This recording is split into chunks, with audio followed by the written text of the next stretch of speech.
जय Hind cadets. Good morning all of you. कैसे हैं आप लोग?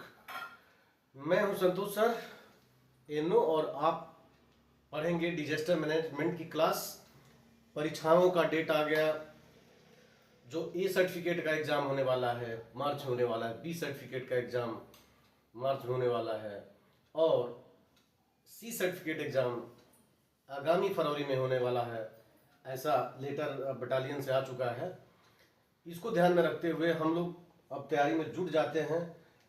प्रैक्टिकल तो चलता रहेगा, हमको जो रिटेन एग्ज़ाम है उसकी तैयारी करनी है। रिटेन एग्ज़ाम में अगर हम अल्फ़ा ला दिए, अल्फ़ा तो हमारा बनना ही है। प्रैक्टिकल में अल्फ़ा तो बनेगा क्योंकि आपने इतना मेहनत किया है। तो सबसे महत्वपूर्ण है कि इसमें आप पढ़ाई करें और डिजास्टर मैनेजमेंट के जितने भी छोटे से छोटे क्वेश्चन हैं उसको पूरा कर लेते हैं। फिर चैप्टर चेंज होने वाला है। अब डिजास्टर मैनेजमेंट की बहुत सी क्लासें हो गई।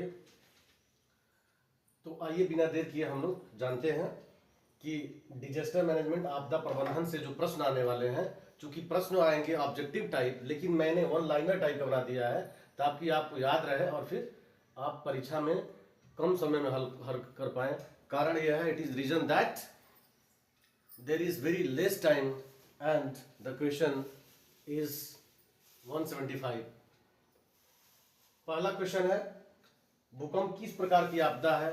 तो हम लोग पढ़े थे कि आपदाएं दो प्रकार की होती हैं, एक प्राकृतिक आपदा और एक मानव निर्मित आपदा। तो भूकंप यह प्राकृतिक आपदा है। इसको प्राकृतिक आपदा वाले में आप नोट करेंगे। प्राकृतिक आपदा यानी कि नेचुरल डिजास्टर, यह नेचुरल डिजास्टर की श्रेणी में आता है। दूसरा क्वेश्चन है, भूकंप का मापन किससे होता है?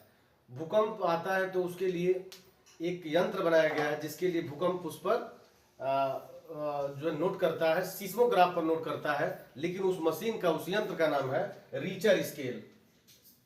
रीचर स्केल,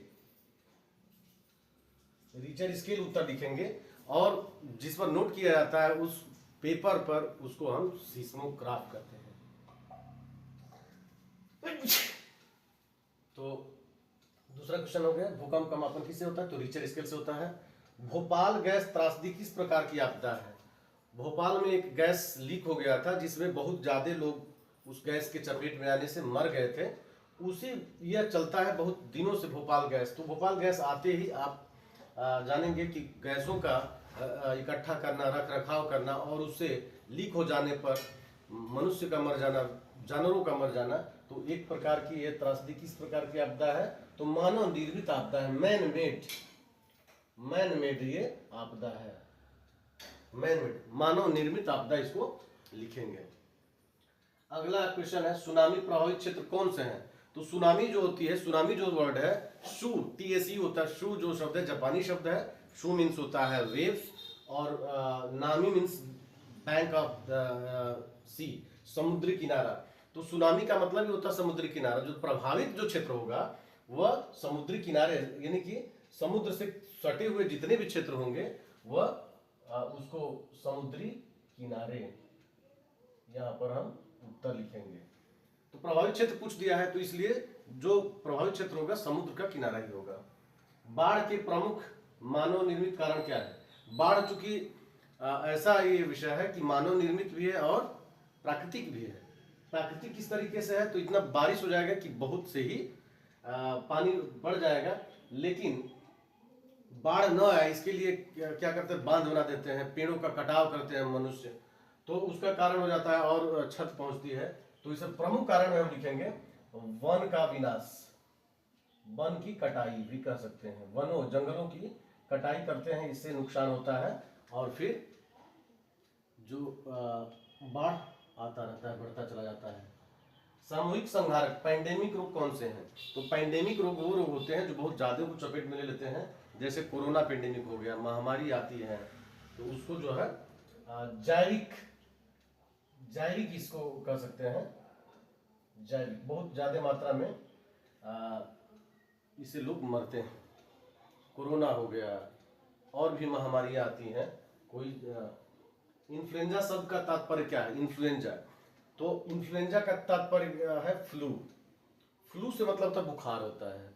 जैसे आप देखते हैं बर्ड फ्लू, स्वाइन फ्लू, इस तरह के वर्ड आते हैं। तो इन्फ्लुएंजा का ये जो फ्लू जो शब्द है वही ले लिया गया। तो फ्लू माने बुखार, जिससे कि बहुत लोग बहुत जानवर, बहुत व्यक्ति, है ना, फ्लू। ये आई फ्लू का भी सुने होंगे, वाई आई फ्लू की आंख का लाल हो जाना, या कंजक्टिवाइटिस जो होता है वो बर्ड फ्लू, आई फ्लू के नाम से जाना जाता है। तो इन्फ्लुएंजा का तात्पर्य फ्लू से मतलब जानेंगे। यूपी एनडीआरएफ में कितनी बटालियन है? एनडीआरएफ तो 9 बटालियन पूरे है, 16 बटालियन है, लेकिन यूपी में 2 जगह पर है, एक है नोएडा में और एक वाराणसी में, यानी कि 2 बटालियन यहाँ पर उत्तर मारेंगे। 2 बटालियन यूपी को दिया गया है। अंतर्राष्ट्रीय सुनामी सूचना केंद्र कहाँ है? सुनामी चूंकि भूकंप का ही देन है, और जब भूकंप होता है तो पानी लहरें बनाकर आती है समुद्र किनारे, तो उसके लिए सुनामी सूचना के लिए एक द्वीप है होनोलुलु। होनोलुलु चूंकि ये पर्यटक ये स्पॉट भी है, होनोलुलु। होनोलुलु सर्च करेंगे तो आपको आएगा।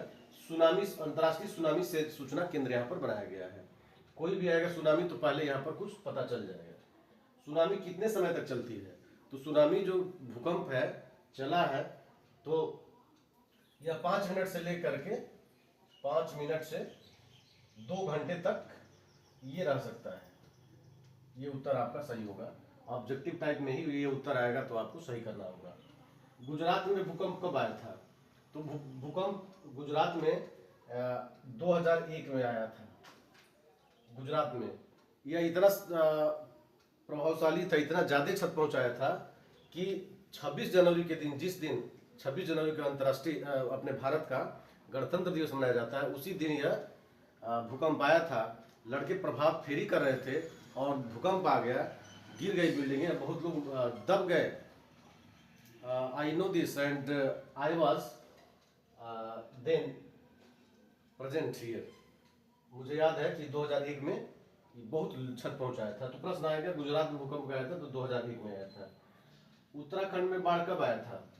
उत्तराखंड में बाढ़ जो आया था बहुत क्षति पहुंचाया था, जिसमें कि एक इस पर फिल्म भी बनी, केदारनाथ, उत्तराखंड में। तो ये 2013 में इतनी भयंकर बाढ़ आई थी, इतनी ज़्यादा बादल फट गई थी कि बहुत ज़्यादा ही नुकसान हुआ था 2013। राष्ट्रीय आपदा प्रबंधन संस्थान कहाँ है? तो एनडीएमए जिसको कहते हैं, तो इसका स्थान है नई दिल्ली। नई दिल्ली में ये राष्ट्रीय आपदा प्रबंधन संस्थान स्थित है। अगला क्वेश्चन है, एसेंशियल सर्विसेज कौन होती है? आपदा प्रबंधन में एसेंशियल सर्विसेज कौन कौन सी होती हैं? आवश्यक, अति आवश्यक जो सेवाएं होती हैं। तो अति आवश्यक सेवाएं होती हैं वाटर, पानी की व्यवस्था करना, जिससे कि जो आपदा में फंसे हुए लोग हैं, जो विपत्ति में हैं, उनको पानी की व्यवस्था हो सके। एनडीआरएफ, एसडीआरएफ या सिविल डिफेंस या लोकल जो प्रशासन होती है उसके द्वारा एसेंशियल सर्विसेज की व्यवस्था पहले कराई जाती है। उसमें एसेंशियल सर्विसेज में यानी अति आवश्यक सेवाओं में पानी है, इसके बाद कम्युनिकेशन है। कम्युनिकेशन, जो कम्युनिकेशन का मतलब है कि संचार शुरू हो जाए, इंटरनेट शुरू हो जाए, जिससे लोग आपस में एक दूसरे से बात कर सकें। एसेंशियल सर्विसेज में पावर, बिजली की व्यवस्था हो, ये व्यवस्था आती है एसेंशियल सर्विसेज में। तो याद रखेंगे, पानी की व्यवस्था जब बाढ़ आ गई हो, या कोई तो पीने के पानी की व्यवस्था करते हैं। कम्युनिकेशन, बातचीत। तीसरा पावर यानी बिजली की व्यवस्था किया जाए ताकि जो लोग फंसे हुए या दिक्कत में वो कर सकें। आपदा प्रबंधन प्राधिकरण के अध्यक्ष कौन होते हैं? तो एनडीएमए जिसको कहते हैं, नेशनल डिजास्टर मैनेजमेंट अथॉरिटी के अध्यक्ष जो है प्राइम मिनिस्टर होते हैं, प्रधानमंत्री होते हैं। तो इसमें प्रधानमंत्री का ही प्रधानमंत्री उत्तर आप टच करेंगे। आईएसडीआर का पूरा नाम क्या है?